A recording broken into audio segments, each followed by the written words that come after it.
Hello, and thank you so much for coming to the Morton Center Annual Luncheon. We are going to just go through a couple of thank yous as everyone takes their seats. So please do feel free to help yourself to the wonderful lunch sitting in front of you. But we did want to start by introducing ourselves.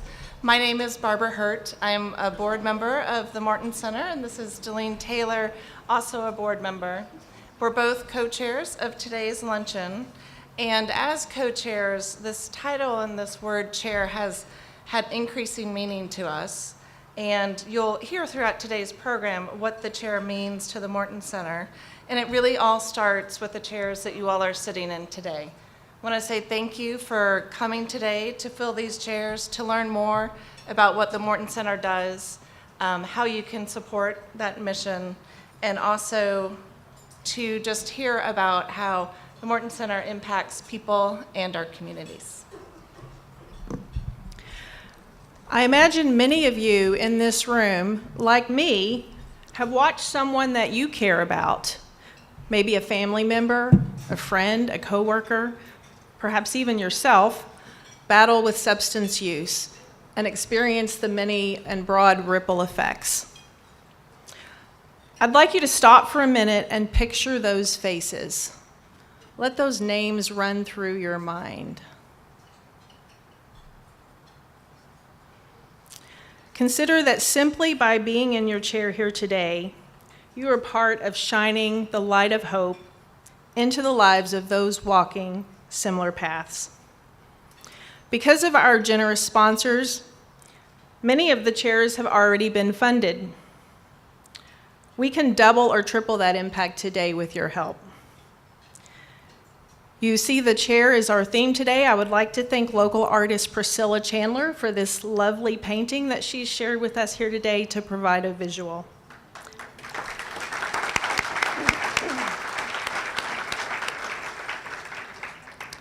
I'd also like to thank our executive chair sponsor, Brown-Forman, and invite Barbara back to say a few words. So I have a lot of pride being a Morton Center board member, but also really have a lot of pride being a Brown-Forman employee. And Brown-Forman has sponsored the Morton Center not just for this luncheon, but for programs over several years. As part of my role there, I am also the co-lead of an organization called Spirit, which supports our employees' choice not to drink. Thinking about pride and what that means to us as a company, I get really excited about this motto that we put on several different programs throughout the company, and that is, if you choose not to drink, your choice is respected, and if you choose to drink, responsibility is expected. The Morton Center has been a big part of our educational and awareness programs at Brown-Forman and helped to launch the Elephant in the Room program, which encourages people to address issues related to alcohol and their relationship with it. With partners like the Morton Center, we are able to support our employees in their choices, including finding help and resources in recovery. As we all know, recovery is not a journey that people go on alone. It's not one person and it's not one organization. So we also want to take this time to thank our other sponsors, the Stephen G. Galt Company, the Glenview Trust Company, Corsair Charities, and Mark and Stuart Robinson. If we could please give them a round of applause.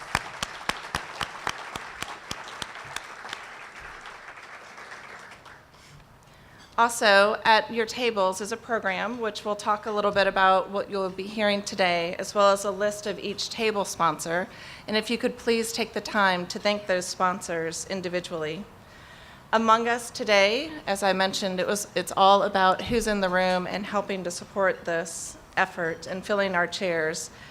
We have some special guests, and I would like to start off with our board and recognize their support. If you have been a past board member or a present board member, if you could please stand so we can recognize you.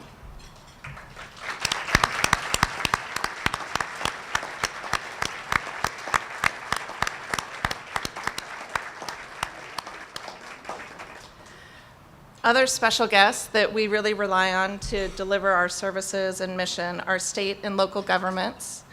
And we have some representatives, Floor Leader Rocky Atkins and Representative Russell Weber here today. If you all would stand. And if any others today are here from state and local government, if you could please stand, and we can thank you for your support as well. Thank you.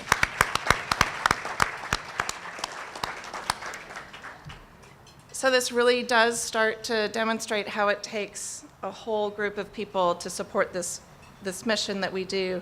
And we also have other guests today working in the field of addiction recovery because Morton Center can't do this alone. Some of those partners are Beacon House, Hope Center, and many others. If you all could stand if you are in this service area. Thank you.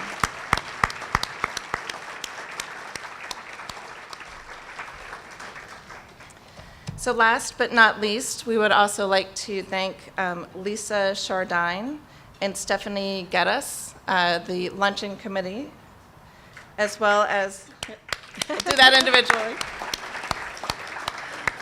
as well as the Morton Center staff, which is also around the room at different tables. And with special thanks to Priscilla McIntosh and Janet DuPont for all their work today to make this luncheon happen. Thank you.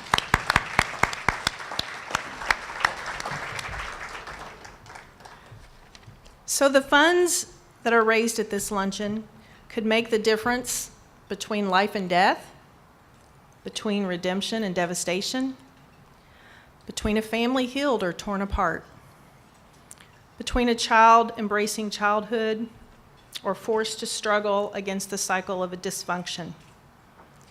What happens here right now makes the incredible work the Morton Center does all year long possible. If you're here for the first time, we are so happy to have you and to share a little bit about the Morton Center with you. We appreciate you choosing to be here. There are many ways to support the Morton Center. If you could forgo a night out with your family once a month, or a few lattes, and instead invest in a chair for a family in recovery, you can make a powerful, personal difference for someone in our community, possibly someone you know. Thank you all. And I would like to now welcome Father Eifler up for our invocation.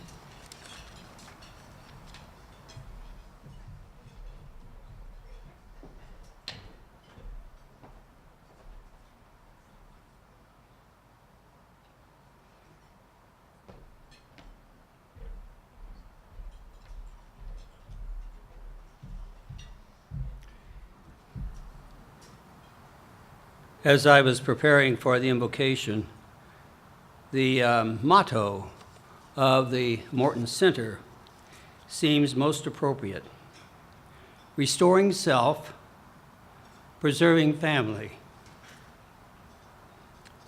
Let us pray. Look to this day, for it is life, the very life of life. In its brief causes lie all of the varieties and the realities of your existence. The bliss of growth, the glory of action, the splendor of achievement.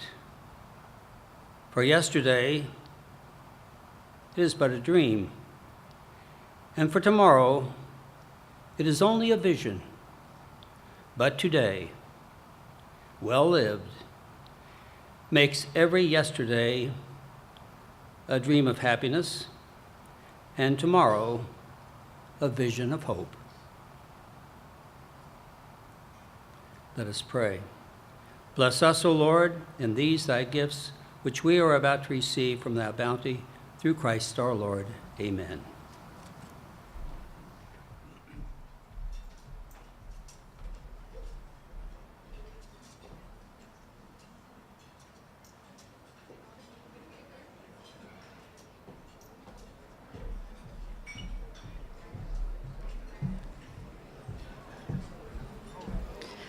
Okay, guys, please feel free to go ahead and eat. And again, as if you were here last year, then you know my rule about making sure you eat all the desserts. Do not leave the desserts for me, please.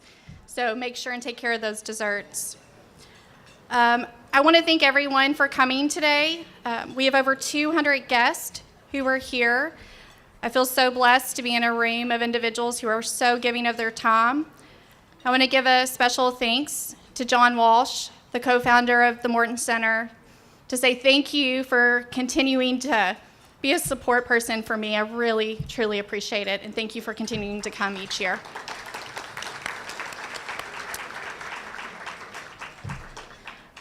During the luncheon today, you'll hear stories from alum, board members, and staff about what the chair means to them.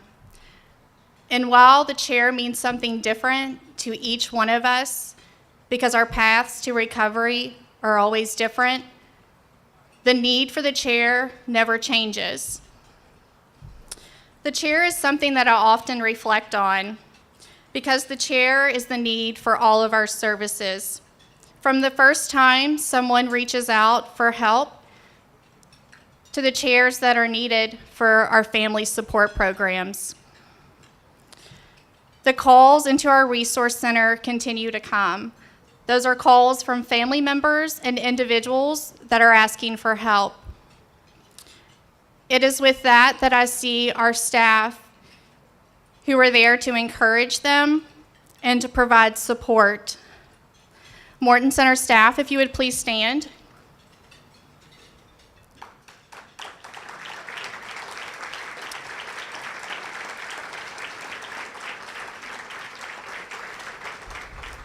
I was going to ask if you'd stay standing, but go ahead.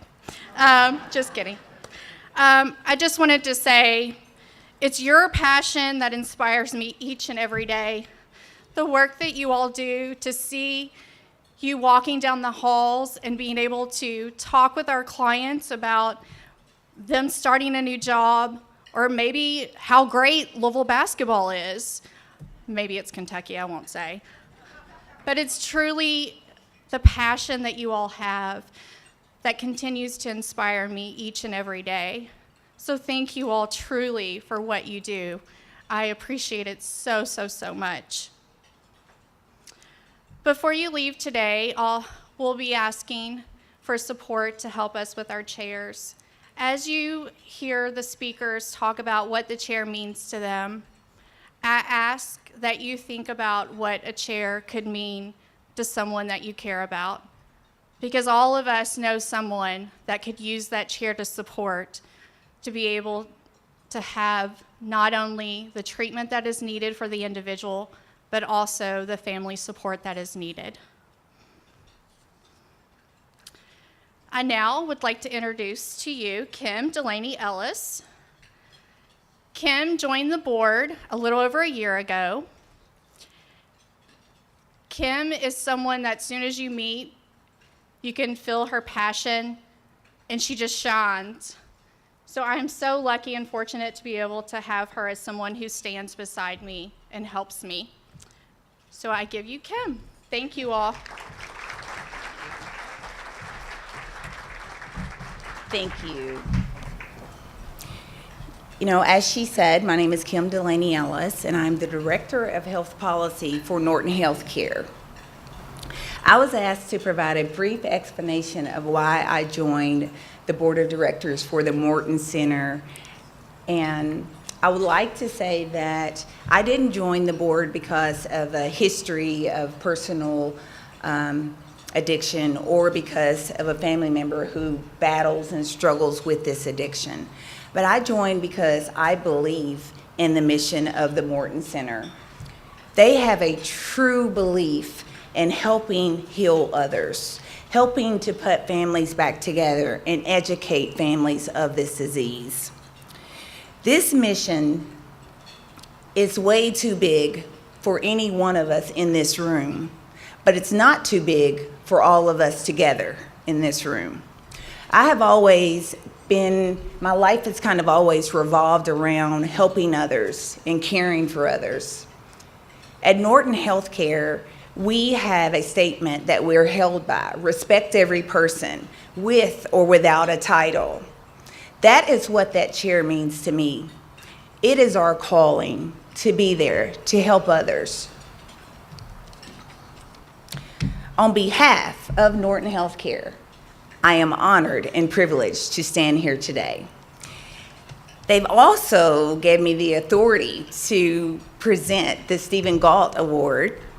And so if you don't mind, I would like to tell you a little bit about that. This year, to honor and present the Stephen Galt Stewardship Award, Steve was a long-term member of the board who has done wonderful things throughout the years. The award always goes to donors who has established outstanding and sustained a record of giving to the Morton Center, which by serving is an inspiration to each and every one of us on the board, past and present members. At this time, I would like to ask John English Sr. to come forward.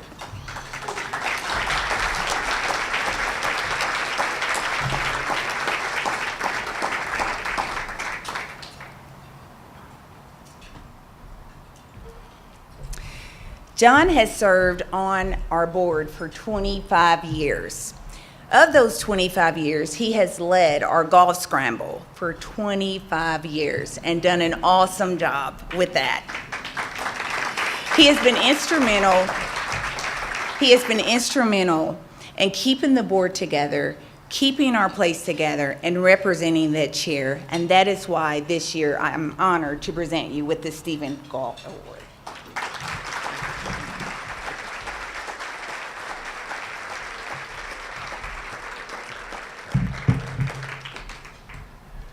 Thank you, Kim, and thank you for those nice words. It's been a real pleasure for a little over 25 years to be a board member, and it all started back when Steve Galt called me one day saying that he had been talking to John Walsh, and they would like for me to join the board for a 3-year term.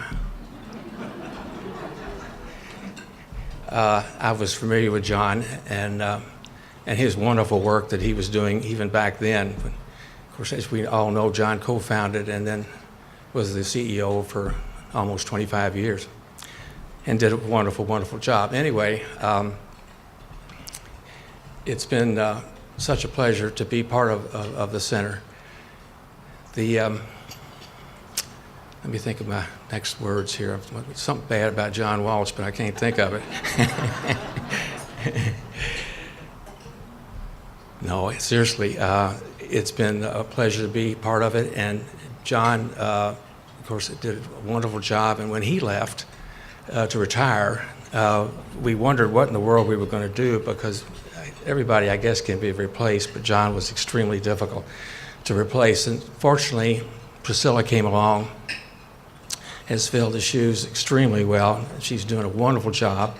The Morton Center's in great shape. We have a good board, and I think we're in a position to move forward in a lot of style. So, Priscilla, great job, and John, as always,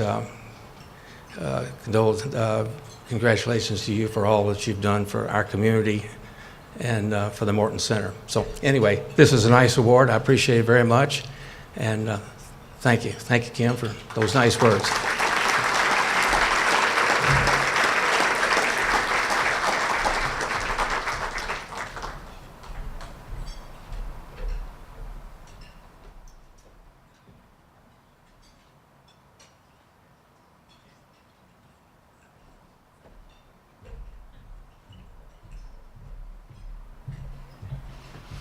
Good afternoon.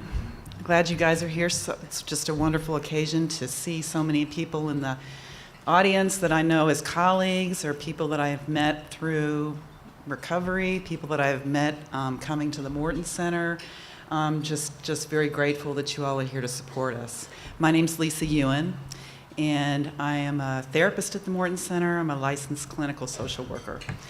So when I was discussing with Priscilla the concept of the chair, per usual, my mind is kind of in a different, realm. She can attest to that. And my first thoughts were more about pull up a chair. Can I find you a seat?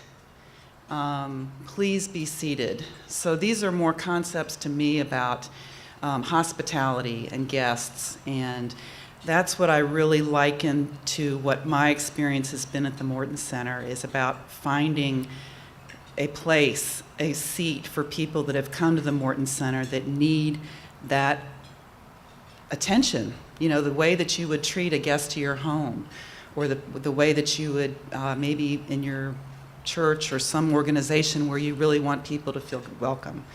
So this was the first thought I had related to it, and I feel like that is something that we do very, very well. However, I feel like that concept can't be realized unless we are able to continue to provide the services to many people that need it. And the history is, I think, the last several years we've really been able to do that based on the fundraising we've been able to gain from your generous donations. So thank you so much for being here.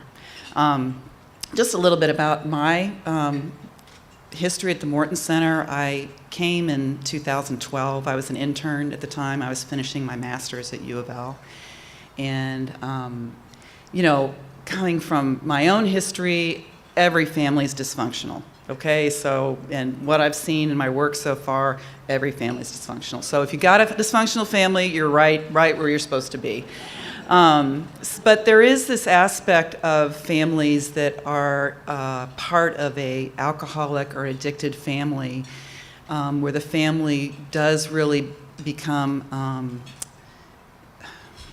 for a better word, they're ill. They're sometimes just as ill as the person that comes in for the treatment. So that is such a piece that drew me to the Morton Center, is to be a part of that healing, not only for the person that needs the substance abuse recovery or chemical dependency recovery, but for the family to heal. And that's been the biggest part of my passion. Is I've taught the Concerned Persons program now for, I don't know how many years, maybe 5-ish, something like that. And the thing that's so gratifying to me in teaching that is that, every new client at the Morton Center is scared. It's a weird thing to have to admit that you need help with. It can be devastating to admit that you need help. And family members are extremely concerned, worried. They're thinking they're maybe going to lose their loved one. They know that things have been completely different. Their life has been upside down. So when those clients come to that Concerned Persons class, you just see that fear. And they are looking for hope. And so the biggest thing that I gain pleasure from my job is to see them after a few classes, how they come in and slowly they begin to feel a little bit more relaxed. They slowly see that there may be some hope. It's not going to be in the 10 weeks usually that I teach them, the 10-week program, but they begin to feel like there might be a chance that their families could be, lovingly integrated again. So that's probably one of the most, important reasons why I was attracted to stay at the Morton Center. So in saying that, I'm going to be introducing a client that I actually was able to work with when I was an intern. So it was when I was brand new, and she was part of one of the groups I helped lead. And I can remember her coming in. She came in December of 2012. And we were talking about this a while ago, and she was angry. She really wasn't aware of it so much, because when I was saying that to her, I said, "Man, you were really pissed off." And she said, "I don't remember that." And I said, "Well, yeah, you were." So she'd sit in group with this really, angry face. And but over time, she was in our 9-week program, so it was an intensive program, and over time you could see that sort of softening occur with her, just as our family members have. And I told her this. I'd never told her this before, but we have a little confidential clinical area that the clinicians have their desks, And we would come back after group after a few weeks and say, oh my gosh, can you believe Sally V? Can you believe that she is just changing so much? And that's what's gratifying too, is that when the light comes on, you can see this dullness in their face, and clients' faces sometimes when they start, and over time you see that spark of life come back. So that's truly gratifying as well. So she's a true example of a client that has transformed. I feel very honored to be the person to introduce her. The other, bringing it back to the chair concept, sometimes in AA we'll say that she has earned her seat, and she's absolutely earned her seat. So I'd like to introduce Sally V. She's going to give you her story.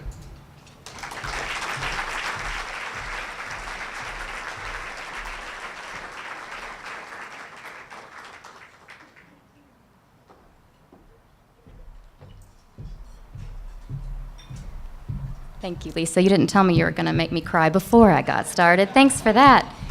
Let's see if you all can see me over this podium. Us short girls, we got to get a little bit closer here. Okay, hi, I'm Sally. I had a different intro actually planned, and I hope you all are okay if I just do some real talk. That's all right? I'm among friends, right? I'm working on about 3 hours of sleep, so forgive me if I repeat myself a couple times. I do have 2 teenage girls, one that just went to college. She's at UK, for those UK fans out there. And she has been doing wonderful, but the past year she's had some suicide attempts, lots of back and forth, and last night she had a little attempt. She's okay, but I say that, there's a point to this story. Past couple years, actually, I have had lots go on, a divorce. I've come out as gay, that's a big thing. Ended a very, very serious relationship, and have 2 teenage girls that I'm dealing with, one that has continued some suicide attempts here and there. And so I say that because if the Morton Center hadn't been there for me almost 6 years ago, well, I can promise you I probably wouldn't even be alive today. I honestly believe that. But I also know I wouldn't be sober today. I would have drank on the way up to UAK's hospital. I would probably still be drinking right now, if I even would have made it there to see my daughter. So that being said, I have been able to maintain sobriety over the past couple years with all that I've had going on because of the foundation that I got. So that's my real talk, and I'll get into the background story. So I actually never drank in high school, and Priscilla and I actually went to high school, so I don't know, she could probably attest to that. I never went to the parties, I wasn't the drinker. Thankfully, because when I started drinking wine, just a glass every night, back when I turned right around 30 years old, I went from 1 glass of wine a night to a liter of vodka in 3 years. That's how fast I started drinking. I had a very high-powered nursing job. I was the director of a nursing home, very stressful job. We all have something though, right? But with me, it was my solace. It was what I did when I got home to relax. Unfortunately, I have that genetic component to alcoholism, so very quickly I became completely addicted. It was my everything. It became my number one. I would put alcohol in front of everything else in my life. My children, at the time my husband, my job, I was functioning at it, but not really well, not very great. So Christmas Eve of 2012, I decided to do my usual, stock up on my vodka that I would hide.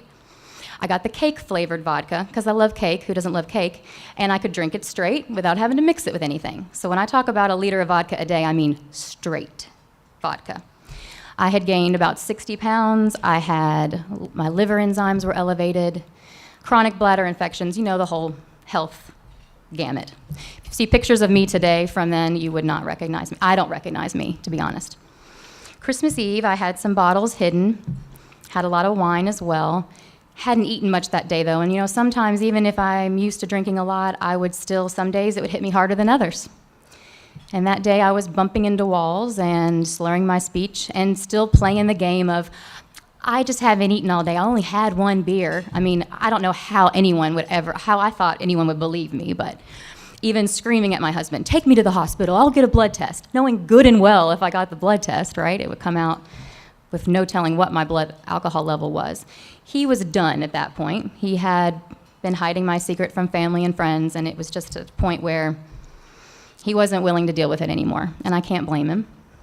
So he called my mother, who is an art therapist, and we'll get to the art therapy part in a minute, art therapist, drug prevention counselor, who had no idea that I was drinking as much as I was. I was very good at hiding it from most people. And she knew about the Morton Center. So she came up on Christmas Day. After he canceled Christmas, he decided we weren't going to do presents. And I had planned on just waking up out of bed Christmas Day with a hangover, watching my girls open their Christmas presents. That was my plan. That was my life. But instead, he called my mom. She came up and insisted that I go to the Morton Center. I had no idea what that was. I didn't want it. I did not want to be there. So I believe Lisa when she says I was angry. That's not a surprise because I wasn't ready, to be honest. I still was in that cycle of like an abusive relationship. I loved my alcohol. I hated my alcohol, but I loved it. And I had tried to quit a few times. I'm actually going to take a drink of this. It's like I've got cotton mouth. I actually tried to quit a couple times, but to no avail. And so I knew I was alcoholic. I was actually very lucky. I knew that I was. A lot of people I've met over the years, they have a really hard time admitting that. Oh, I don't have a problem. I can get it under control. No, I knew. I knew that if I took one drink, it would end up being till I passed out. But I just wasn't ready to give that up yet. But I agreed to go to the assessment. So I'm sitting in the lobby of the Morton Center. This was probably the day after Christmas, I would guess, like the 26th. And I'm sitting in the lobby, and I look up, and I see Priscilla, in my mind, Harden, that's her maiden name. I'm like, are you serious? Like, I'm going to see somebody from high school as I'm sitting in the lobby. And she obviously is working here. I didn't know she was the CEO, but, I mean, really, could this get any worse? So we kind of made eye contact, but she didn't talk to me. I didn't talk to her. I was going to say, hey, I've been drinking it up, so I'm here. So I didn't. But we talked later, of course. So I get to the assessment, and I mean, like I said, I knew. It was pretty clear with the questions they ask. Do you black out? Yes. Do you drink excessively? Yes, et cetera, et cetera, et cetera. So I'm not sure if my first time that I went was New Year's Eve, but one of the first nights was New Year's Eve. I mean, of all the times to get sober, right? You're going to ask me to stop drinking on the day of the year that you're okay to drink. So I'm there New Year's Eve, and I look up, and this really beautiful woman walks in with a black suit and this big Prada bag. I'm a handbag freak, and I recognized it across the room, thinking she was the psychiatrist. She comes in and sits down on one of the chairs next to me, a chair that I didn't want to be in. I was frustrated that I even had to be there, thinking already about how could I drink when I get home and not be found out, and playing this in my head and thinking, what could I say to this woman next to me when I try to lie and manipulate? Well, anyway, long story short with her, she starts talking about how many days sober she is. And that hit me like a ton of bricks. And I think we can use first names, so I'm going to say her first name was my first name too, which was really, like it really hit me. This woman that I really thought was a business professional, and she was, but was also there for addiction. And that hit me like, oh, crap, I am supposed to be here. This chair is for me, and I might need to listen. And so I did. And so I learned a lot. I mean, I knew about the genetic component, but I learned so much more. And I was able to do art therapy, which I'm a huge believer in because my mom's an art therapist. A lot of people don't know what art therapy is. That was my favorite night of the IOP, was when we did art therapy, because you can really, I remember making a mask, and I didn't even realize until I made this mask of how controlled I felt in my environment.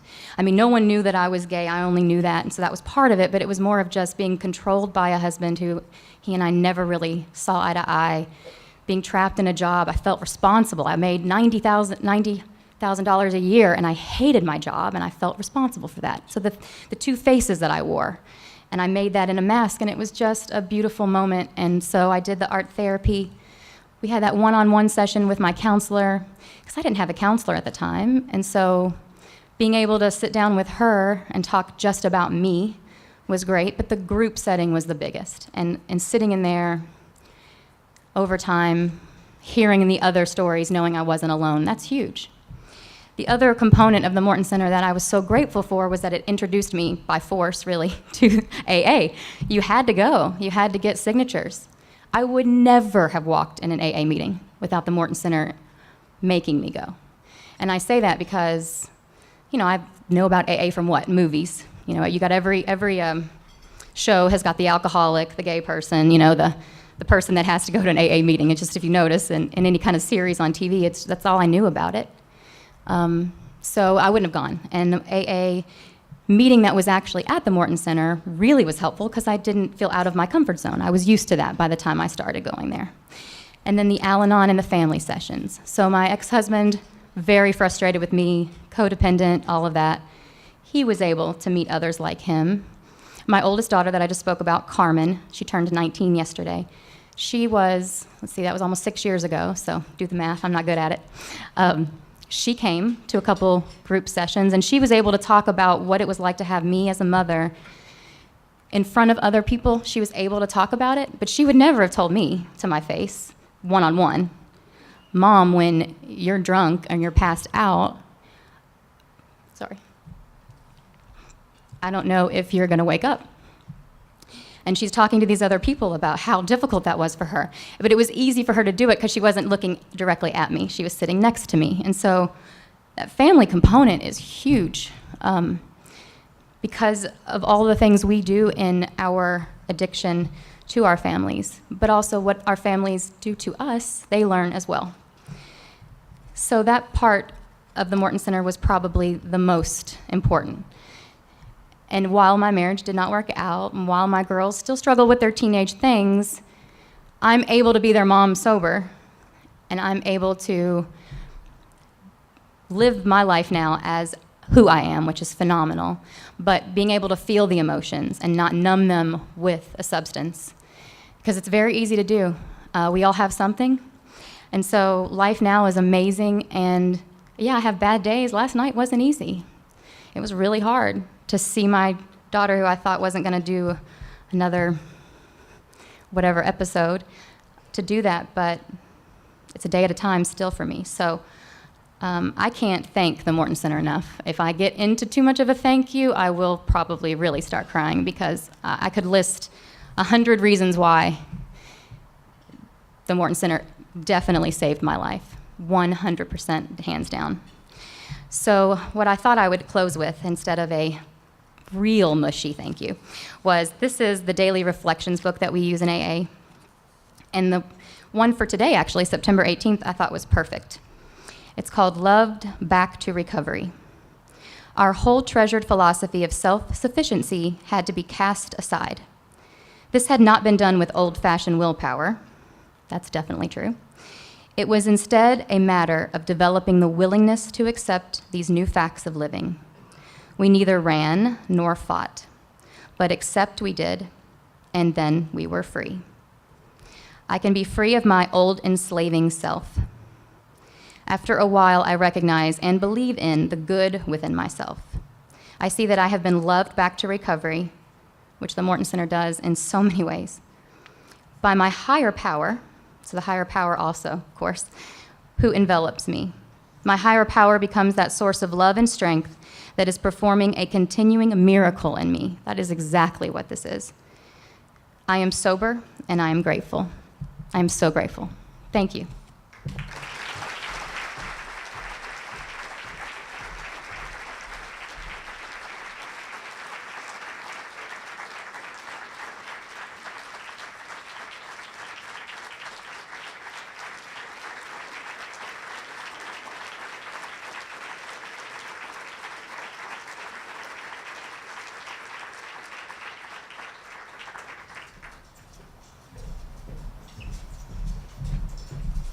Thank you, Sally. What a hard act to follow. Wow, thank you so much.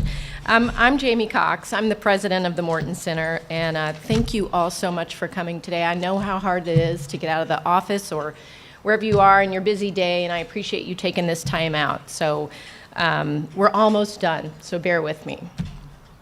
I joined the Morton Center board in 2006. Mark Robinson, I thought was here somewhere, maybe not, was the board president back then, and We went out for lunch and we talked about the Morton Center, and he invited me to join the board, and I did. And I was so excited to be able to join the board because I wanted to give back to the Morton Center, who had given so much to me. You know, their tagline, restoring self and preserving family. My family was one of those that was restored. So I wanted to do everything I could to give back to the Morton Center. So since 2006, I've done that by serving on the board. My family came to the Morton Center in 1995. At that time, my family was me, my husband Kelly, and my wonderful in-laws, Sherry and Lauren Abma, pardon me. We joined the Morton Center's IOP, Intensive Outpatient Program, which I think was what Sally mentioned also. So we embarked on this 9-week, I think, program where you go several nights a week. We met many, many families who were in the same boat as we were. And that helped. That helped us see where we were and figure out where we were going. We learned quickly that what we had considered to be Kelly's problem and that needed to be fixed was not a problem that was fixed. And it was a long journey, a journey of recovery. And we learned that our role in that was to support him and to support ourselves in helping him with that recovery. We also learned that all about the disease of addiction and the path of recovery, that it was long and that there would be steps forward and slips back. We learned about how to appreciate small acts of resilience, honesty, responsibility, and hope in our everyday lives, and that those would be the things that would lead us on the path of recovery. We also learned the importance of breaking the cycle, as they say, by educating the next generation, just like the Morton Center educated us about addiction and recovery. So today we have 2 kids, a 16-year-old son and a 12-year-old daughter, who are really great, aren't they? See? Unbiased testimony from grandparents. And every year when our family goes to Kelly's birthday meeting at his home group, I love it because the kids get to hear not just how great their dad is and what he does in the recovery community and for the recovery community, but they hear all these stories from all these people from all walks of life. They hear about struggle, and they hear about picking yourself back up, and they hear about the importance of honesty and taking responsibility, and that every day brings new hope. And those are important lessons for everyone, whether you're addicted or not. Those are the same lessons that we learned at the Morton Center: resilience, honesty, responsibility, and hope. And not just the one who suffers, but for the entire family. It's the same thing you heard today from Sally and from Lisa, from John English. And that's how the Morton Center carries out its mission of restoring self and preserving family. And that's why I continue to serve on the board. Thank you.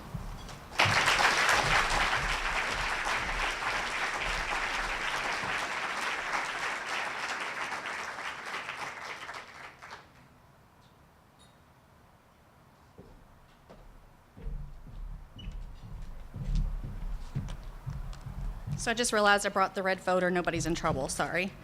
As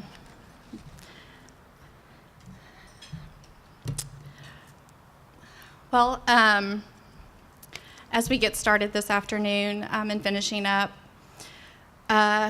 something that many of you all may not know about myself is that, which seems like a lifetime ago, 11 years ago, I found myself loving someone that was struggling with an addiction.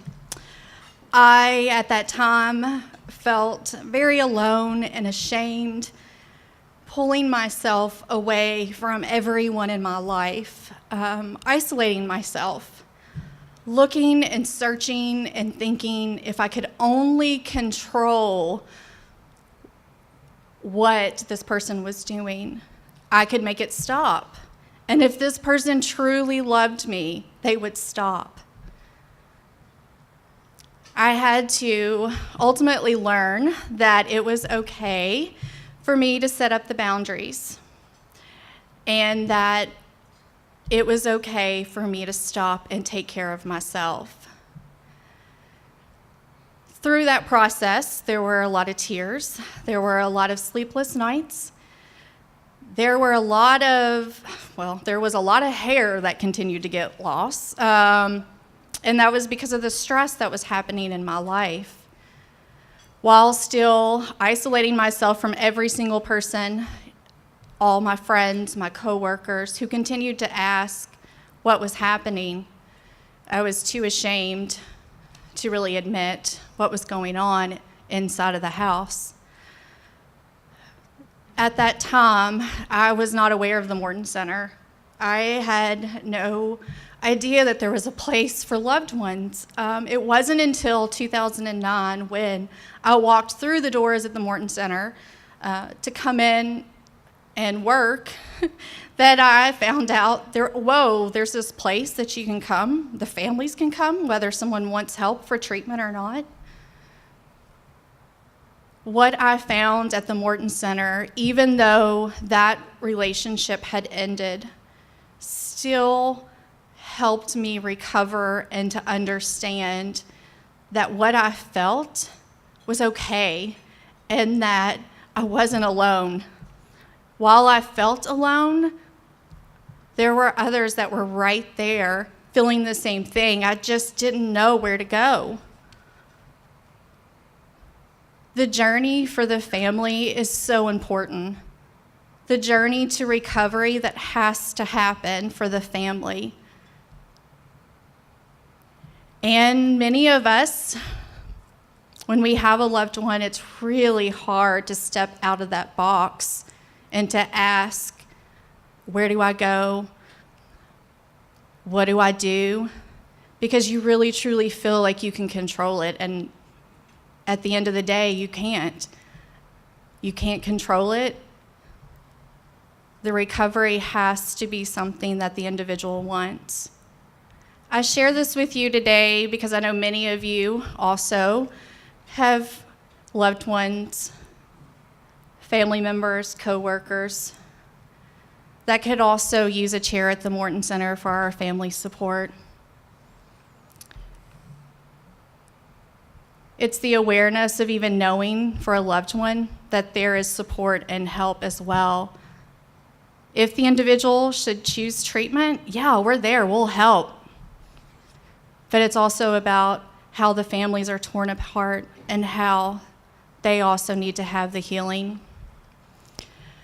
You know, that journey that I took, while it was really hard, I understand now the path and the journey to recovery that I also needed to take for myself. But it wasn't until I was able to walk through the doors at the Morton Center to be able to truly understand how this disease affects all of us. So I ask today for you to help me spread that message. Spread the message of your story, of a family member's story, because you never know who might be there who really needs to hear that and who really needs someone that can help just make them feel not alone. It's not a good feeling. So I close in asking, there are donation cards on your tables. Will you please help me provide services, chairs, for not only those who are asking for help and making that courageous step, but also for their families? Because those chairs that we're providing support for, that's a gift that we're giving to the next generation. And as a mother, I can't think of a better gift to give. So if you would, please share your stories. And also, if you can give, please do. I promise that we will make sure that those chairs get filled with those donations. Thank you.